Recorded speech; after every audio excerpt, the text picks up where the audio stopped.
Kalau anggota kelas ini ada berapa orang selengkapnya itu?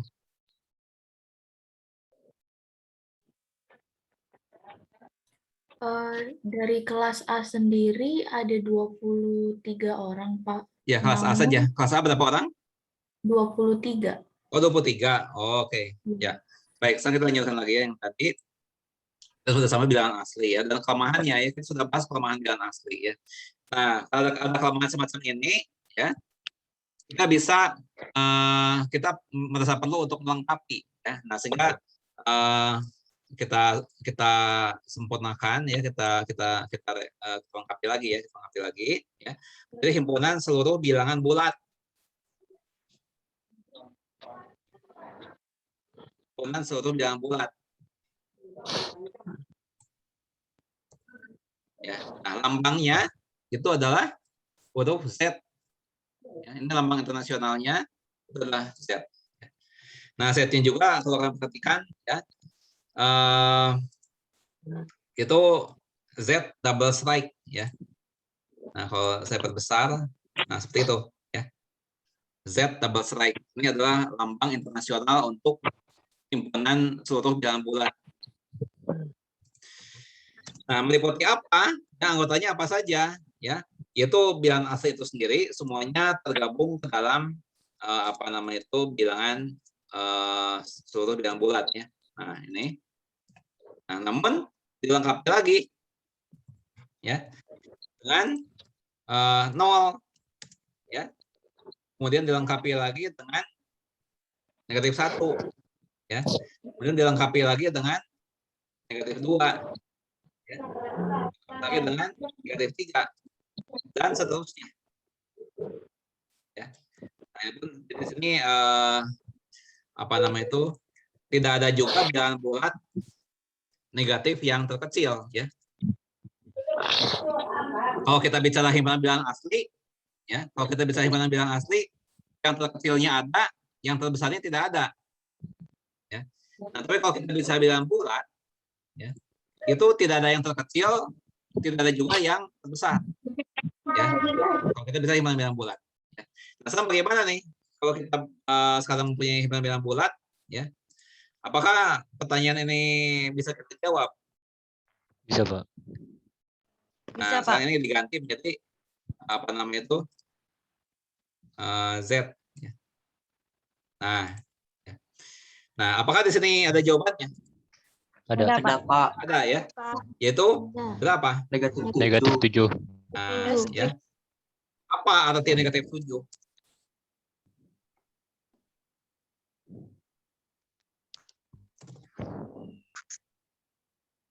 Apa itu negatif 7?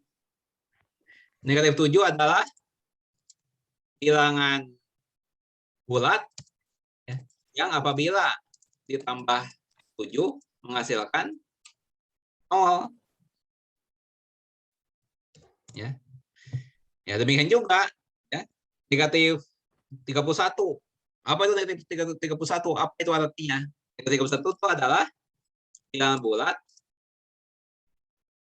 yang apabila ditambah 31 menghasilkan 0. Ya. Demikian juga yang lain. Apa itu negatif 50? Negatif 50 adalah bilangan bulat yang apabila ditambah 50 menghasilkan 0.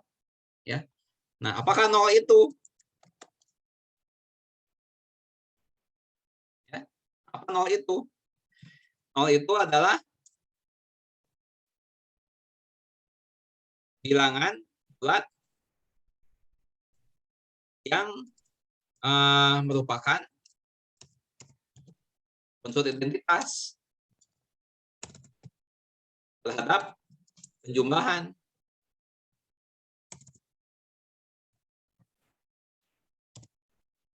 Nah, apa unsur identitas? Ya. Nah, A tambah 0. Nah,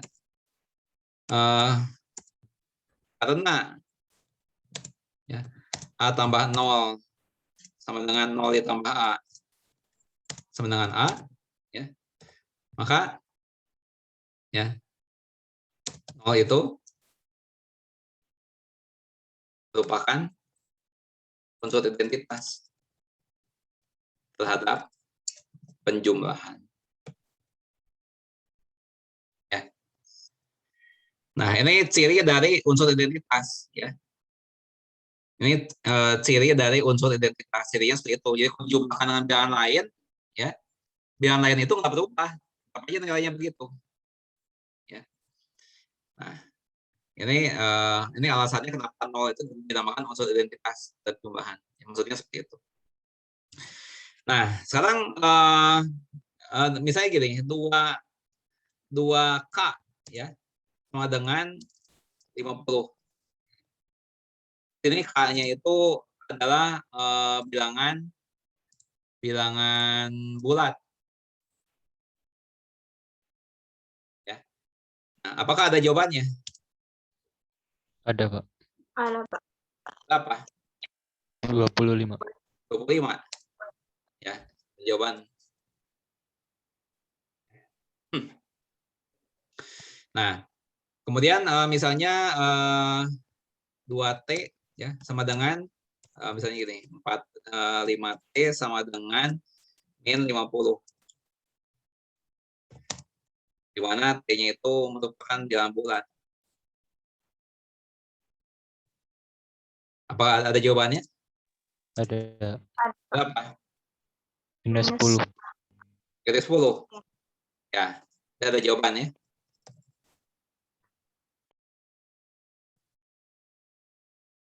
Bagaimana dengan misalnya 3M sama dengan 5? Mana M ini bilangan bulat.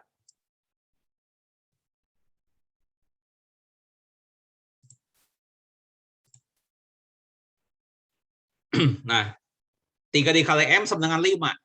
M-nya bilangan bulat. Berapa M? Enggak ada, Pak. Nggak ada Nah, jawaban. ada jawaban. Ya. Nah, di sini kita lihat bahwa ternyata walaupun kita sudah melengkapi apa namanya itu koleksi bilangan-bilangan, ternyata bilangan bulat ini masih ada apa? Kelemahan. Ya, masih ada semacam kelemahan.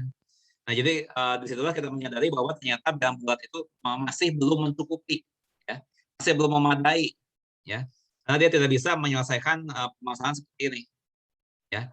Nah, karena itu manusia mengembangkan lagi, yang disebut dengan himpunan seluruh bilangan rasional. Nah, ini kalau kalian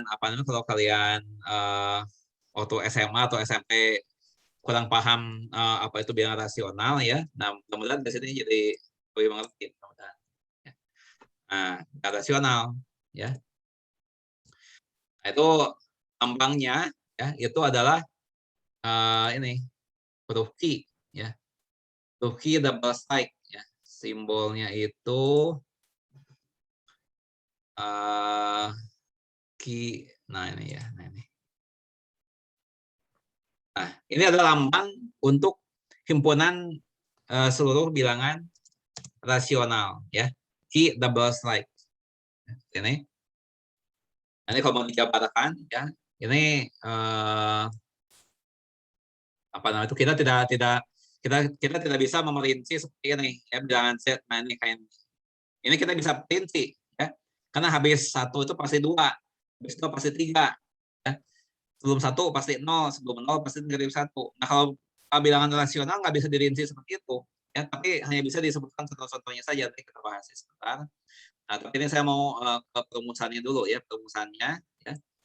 Itu adalah ini ya. Sebentar ini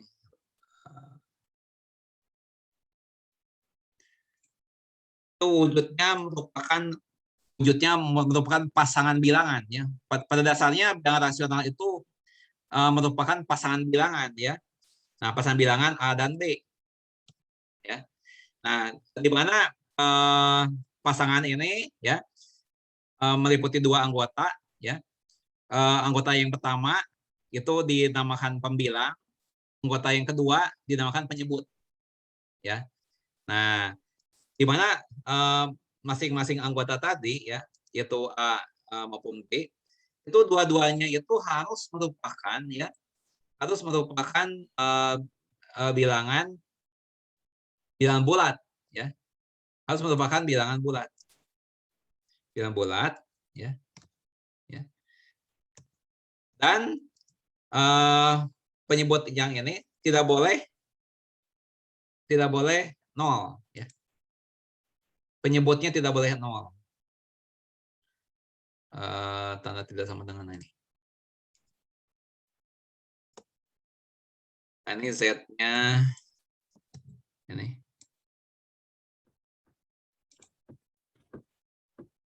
Jadi wujudnya berupa pasangan-pasangan bilangan. Ya. Kita lihat contoh-contohnya. Ya. Kita nggak mungkin memperinci seperti ini tadi ya, nggak mungkin memperinci begini. Ya. Nah, tapi kita hanya bisa menyebutkan contoh-contohnya saja ya, contoh-contoh. Ya, contoh bilangan rasional ya. Contohnya, ya, misalnya 2/7. Nah, apa 2/7 ini bilangan rasional? Ya, kita lihat ciri-cirinya. Pembilangnya 2, dia merupakan bilangan bulat. Ya. 7 juga bilangan bulat. Ya. Jadi pembilangnya bilangan bulat, penyebutnya juga bilangan bulat. Ya. Dan penyebutnya ini 7, nilainya tidak 0. Ya. Nah, sehingga dia merupakan contoh. Ya. Contoh dari apa namanya itu bilangan rasional ya, contoh bilangan rasional. Nah ini ya, ya. Kita contoh yang lain, ya. Contoh yang lain misalnya, ya. 11/23. Nah, ini pun bilangan rasional. Ya. Nah, mengapa? Pembilangnya dari 11. Dia bilangan bulat. Ya. 23 sebagai penyebut, dia bilangan bulat. Ya, dan penyebutnya ini nilainya tidak 0. Ya, berarti dia bilangan rasional. Ya. Nah, kemudian contoh yang lain, ya, misalnya 3/-2. Nah, ini juga bilangan rasional. Ya. Atau misalnya -11/-6. Nah, ini juga bilangan rasional.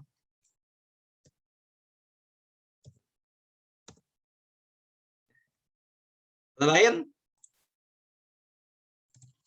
0/-7. Nah, ini bilangan rasional.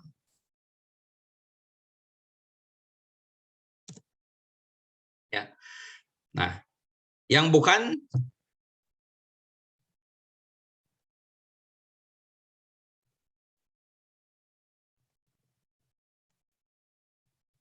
ya. Misalnya saja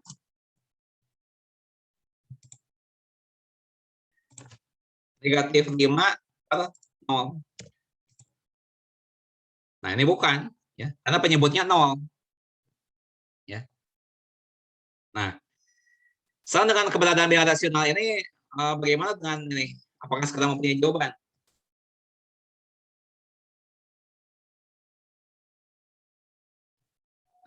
Sekarang ini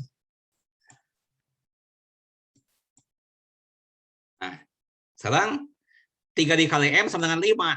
M-nya itu bilangan rasional. Ya. Nah, apakah ada jawabannya untuk ini?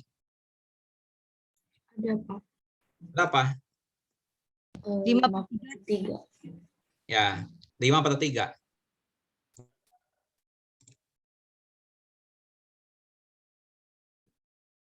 Ya. Jadi apakah 5/3 itu?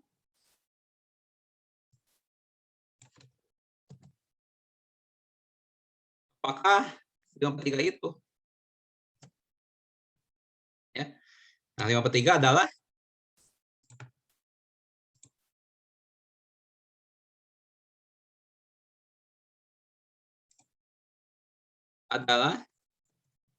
bilangan rasional yang apabila dikalikan 3 menghasilkan 5. Ya. Nah, kalau kalian perhatikan di website yang tadi yang saya tampilkan ya, kita lihat nih ya. Sudah muncul belum website ini? Sudah Pak. Sudah, oke ya, kita klik ya. Kita klik ini himpunan semua bilangan rasional. Ya. Nah, judulnya tuh apakah 3/4 itu? Ya, apakah 3/4 itu? Nah, jadi di sini kita berupaya untuk memaknai. Ya. Kita harus tahu apa sih maknanya itu 5/3. Apa itu maknanya 2/7. Apa itu maknanya -3/11. Ya. Nah, itu ada maknanya. Ya. Nah, kita kan nggak pernah belajar makna-makna ini ya sebelumnya. Ya.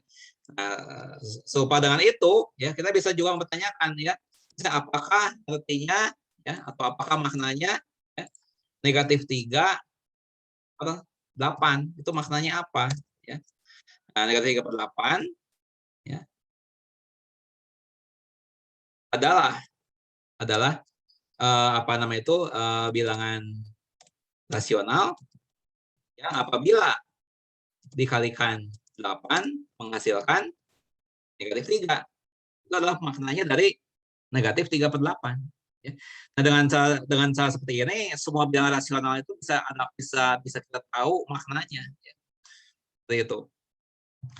Nah, sejauh ini apakah ada yang mau ditanyakan dulu ya sebelum kita lanjutkan ke bilangan nyata? Ya. Nah, apakah ada yang mau ditanyakan? Pak, saya boleh bertanya? Ya, silakan. Oh, tapi bukan mengenai materi yang barusan. Cuma Ya, tadi apa? saya baca PDF-nya, saya kurang paham mengenai mengapa himpunan kosong itu bagian dari setiap himpunan. Oh, itu. Oke, Iya. ya. Oke. Berarti ini kita istilahnya kembali ke bab 0 ya. Apa-apa ya. Oke. Ini memang memang sedikit membingungkan ya. Oke, berarti kita ke teori himpunan ya, kita ke teori himpunan ya. Ini ya. Mengapa ya himpunan kosong? Ini pertanyaan ya, himpunan kosong. Himpunan kosong itu dilambangkan dengan ini ya, lambang untuk himpunan kosong ya. Itu ini nih ya.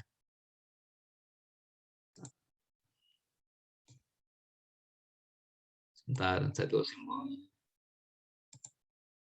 Yang kosong, lambangnya begini. Nah, nih lambangnya gini. Lambangnya. Atau ada juga yang melambangkan begini, ya ada juga yang melambangkan begini nih. Nah, ini pun himpunan kosong namanya nih, kayak gini nih. Ya, nah, ini himpunan kosong. Himpunan tidak mempunyai anggota. Apa namanya itu? Nah, kalau gini, ini bukan himpunan kosong. Ya. Ini bukan himpunan kosong.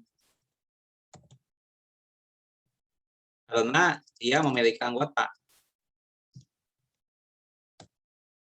Yaitu 0 anggotanya. 0 juga dia perlu diakui eksistensinya. Ya. 0 itu harus diakui eksistensinya. Ya. Nah, ya, jadi seperti ini, ya, ini bukan himpunan kosong. Ya. 0 itu merupakan satu bilangan. Ya. Nah, maka himpunan kosong merupakan ya, himpunan bagian. Ya. dari semua himpunan. Ini yang jadi pertanyaan utama ya, ini pertanyaan utamanya seperti itu. Ini pertanyaan utamanya. Nah, sebelum menjawab ini perlu kita singgung sedikit mengenai himpunan bagian ya. Nah, jadi misalnya ada di himpunan ya, nah kita mengatakan bahwa himpunan bagian dari B, ya, himpunan bagian dari B. Nah,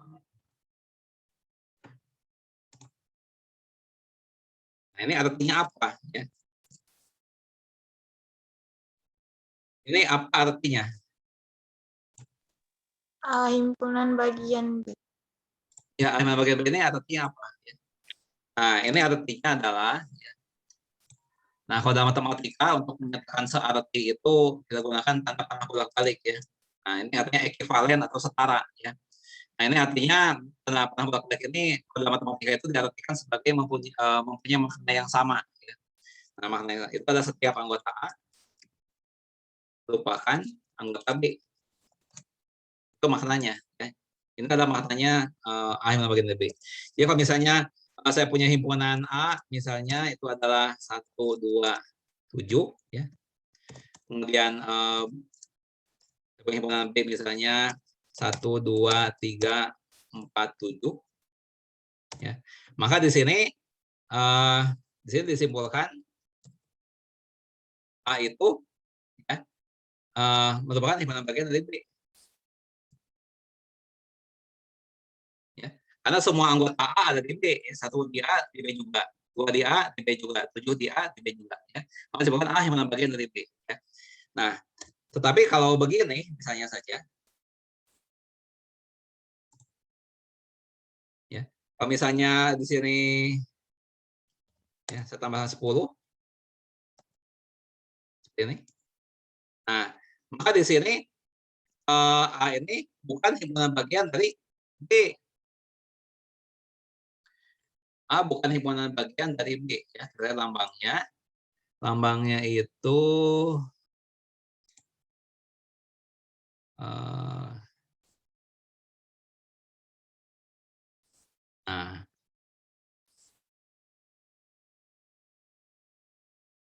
lambangnya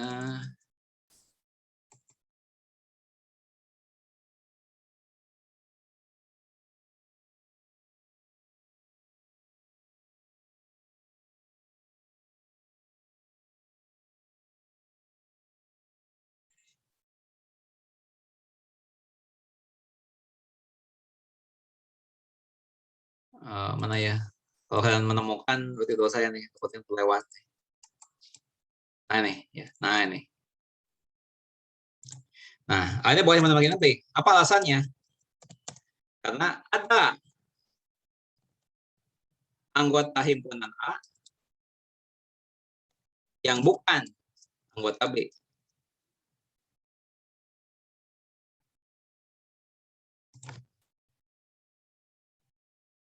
Ya, coba kita kasus yang ini, ya. Nah, ya dalam kasus yang ini, ya, mengapa A bukan himpunan bagian dari B? Ya, untuk A himpunan bagian dari B itu kan semua anggota A itu wajib ada di B. Nah, di sini A bukan himpunan bagian dari B karena ya ada anggota A yang bukan anggota B. Lihat, ini ada kata kunci yang penting. Ada anggota A. Ini kata kunci yang nanti bisa menjelaskan ini. Karena kan pertanyaan kita ini intinya, ya. Mengapa himpunan kosong merupakan himpunan bagian dari semua himpunan. Ya. Nah, kita mau jawab ini, tapi untuk menjawab ini kita harus ini ada kata kunci penting ya. A bukan himpunan bagian B karena ada anggota A yang bukan anggota B. Nah, ini yang perlu kita highlight. Nah, sana begini, ya. Kita ingin menjawab, ya. Misalkan A sembarang himpunan. Ya. Nah, coba kita mentahkan lagi ini. Kita mentahkan ini ya. Kita mentahkan ini. Ya. Kita anggap ini belum ditemukan ya. Kita anggap pernyataannya belum ditemukan ya. Nah, misalnya sembarang himpunan. Apakah himpunan kosong mana itu lambangnya? Himpunan kosong nah ini ya. Nah ini. Himpunan kosong merupakan himpunan bagian dari A. Ini pertanyaannya.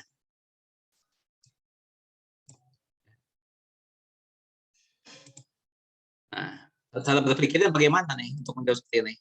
Ya, jawab. Hanya ada dua kemungkinan. Ya, bisa begini,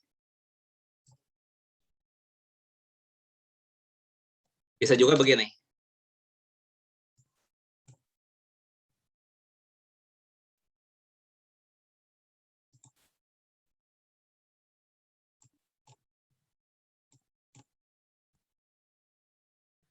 Ya, nah hanya ada dua kemungkinan. Himpunan kosong ini bagian dari A atau bukan bagian dari A. Ya, berarti kalau yang ini benar, maka ini salah. Kalau ini benar, maka ini salah. Nggak ada kemungkinan yang lain. Ya, nah sekarang kita lihat. Ya, untuk menyatakan ini, ya, berarti ya haruslah ya, ada anggota himpunan kosong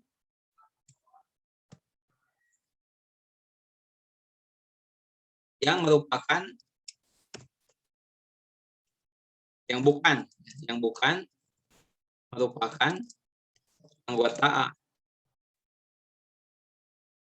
Nah, lihat logika yang ini nih, ya, ini ya. A bukan bagian dari B karena ada anggota A yang bukan anggota B. Nah, berarti kalau ini ya, himpunan kosong tadi. Nah, ya. Nah, untuk menyatakan himpunan kosong merupakan A bukan merupakan bagian dari A, berarti harus ada anggota himpunan kosong yang bukan merupakan anggota A. Ada nggak anggotanya himpunan kosong? Ada nggak anggotanya himpunan kosong itu? Nggak ada, Pak. Nah, tidak ada. Ya, ini salah. Karena himpunan kosong tidak mempunyai anggota. Kita memiliki anggota. Ya, sehingga kondisi ini mustahil terjadi. Ya. Jadi ini mustahil terjadi. Ini mustahil terjadi. Ya, karena hanya ada dua kemungkinan yang ini atau yang ini. Sedangkan yang ini mustahil, maka yang benar yang ini. Ya, jadi mau tidak mau, yang benar adalah himpunan kosong merupakan himpunan bagian dari A.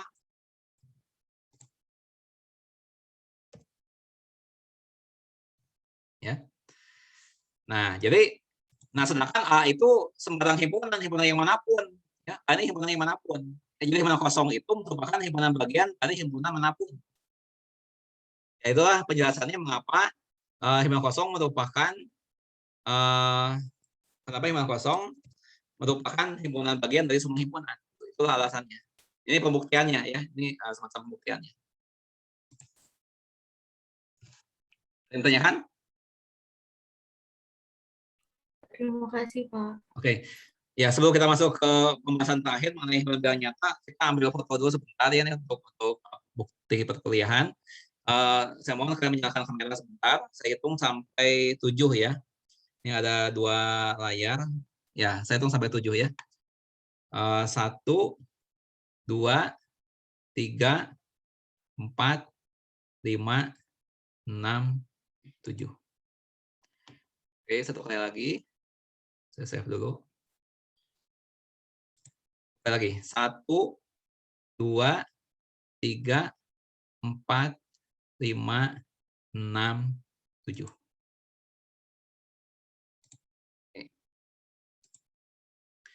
Oke. Ya, kita lanjutkan ke apa namanya itu materi tadi. Kalau nggak ada pertanyaan yang lain, waktu sudah mepet nih. Bisa 2 menit lagi, 7 menit lagi kira-kira. Nah, tadi sudah sampai ke himpunan bilangan rasional ya. Nah, sekarang berikutnya ya. Nah, sekarang pertanyaan begini ya. Bilangan rasional mana yang apabila dikuadratkan menghasilkan 2?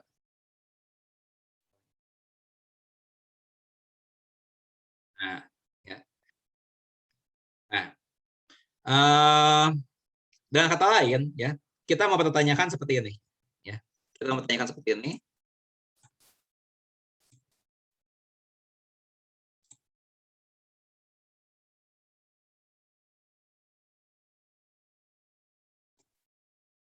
Nah, ini A per B ya dikuadratkan harus menghasilkan 2 ya. Nah, sedangkan apa namanya itu di sini baik A maupun B-nya itu harus bilangan bulat dan tidak boleh 0 ya. Penyebutnya itu.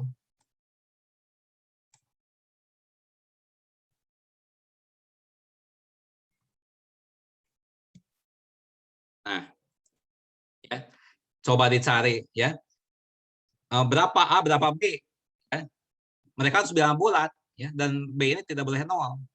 Nah, berapa A, berapa B kalau di pangkat 2 menghasilkan 2 ya. Nah, itu tidak akan ketemu ya. Gak ada jawaban. Ya. Nah, itu menunjukkan bahwa solusi dari X kuadrat sama dengan 2, penyelesaian dari X kuadrat sama dengan 2, ya, itu bukanlah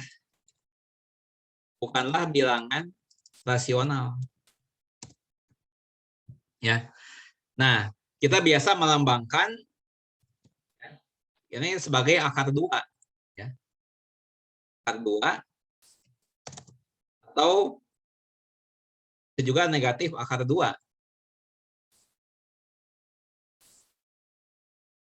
Nah, sehingga akar 2 ini tidak mungkin rasional. Ya. Ini sudah pasti ya dia apa namanya itu bukan bilangan rasional. Ya. Bukan bilangan rasional. Sebentar, lambangnya tadi mana ya? Lambangnya bukan anggota.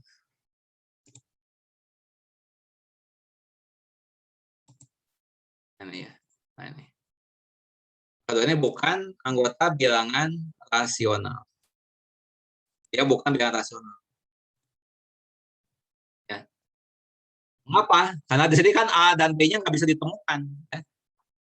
A dan B-nya nggak bisa ditemukan. Ya.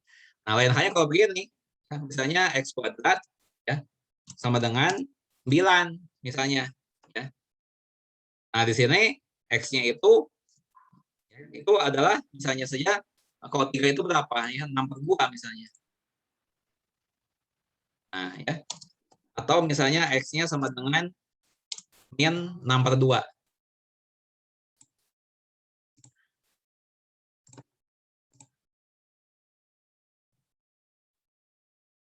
Nah, ini rasional. Ya. Di sini X-nya rasional. Ya. X-nya ini rasional. X-nya ini rasional di sini. X-nya di sini rasional. Gitu, ya. Nah, demikian juga misalnya X pangkat 3 ya. X pangkat 3 misalnya sama dengan 8 ya. Nah, maka di sini X-nya itu 2 kan? Ya. 2 itu rasional ya. Karena 2 itu bisa dinyatakan sebagai misalnya 10/5 ya. Nah, ini rasional kan? Ya. Ini kan rasional. Jadi 2 itu merupakan bilangan rasional ya. Karena 2 itu dapat dinyatakan sebagai 10 dibagi 5 ya. 10 dibagi 5 kan 2 ya. 2 pangkat 3 8 ya. 2 kali 2 kali 2. Nah, tapi kalau misalnya X pangkat 3 sama dengan 5 ya. X-nya berapa nih? Ya. Kalau dalam bentuk A per B begini gimana? Ya. Nggak bisa ya. Sehingga di sini X-nya ini bukan merupakan bilangan rasional. Ya, bukan merupakan bilangan rasional. Nah, kita biasa melambangkan ya, solusi bagi ini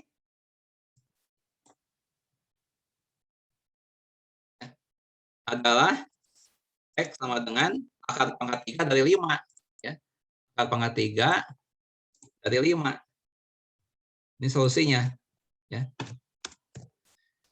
Nah, jelas ini bukan bilangan rasional. Nah, itu. Ya. Nah, dengan contoh-contoh ini, ya, dengan contoh-contoh ini kita menyadari bahwa ternyata di luar sana, di luar bilangan rasional, ada sekelompok bilangan yang tidak rasional. Ya.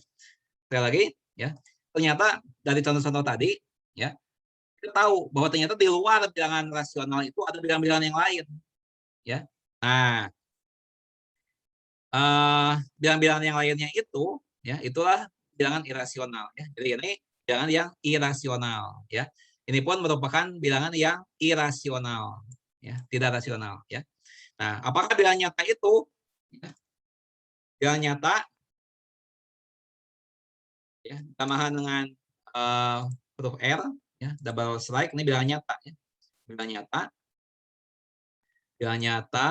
Aduh, ini simbolnya ini R ya, satu sini R, ini R-nya double strike. Cuman nih kalau saya cari simbolnya bisa habis waktu, jadi saya anggap begitu aja ya. Nah, jadi R itu, ya, merupakan gabungan, ya, antara bilangan rasional dengan, ya, dengan bilangan irasional. Ya, himpunan seluruh bilangan irasional. Ya, jadi bilangan nyata itu merupakan gabungan. Ya, ini ada himpunannya gabung bilangan rasional dengan bilangan yang irasional. Nah, setelah mereka digabung, itulah himpunan bilangan nyata. Ya, himpunan bilangan nyata dinamakan dengan R. Ya. Nah, itu sudah habis materinya semuanya. Ya. Nanti tolong saya menunggu grup WhatsApp-nya, karena di grup WhatsApp itu saya akan memberikan petunjuk-petunjuk, ya, apa namanya itu. Termasuk saya akan mengirimkan file PDF yang tadi, file PDF tadi akan saya bagikan di grup WhatsApp. Ya. Di grup WhatsApp ditunggu. Ya. Terima kasih atas perhatiannya.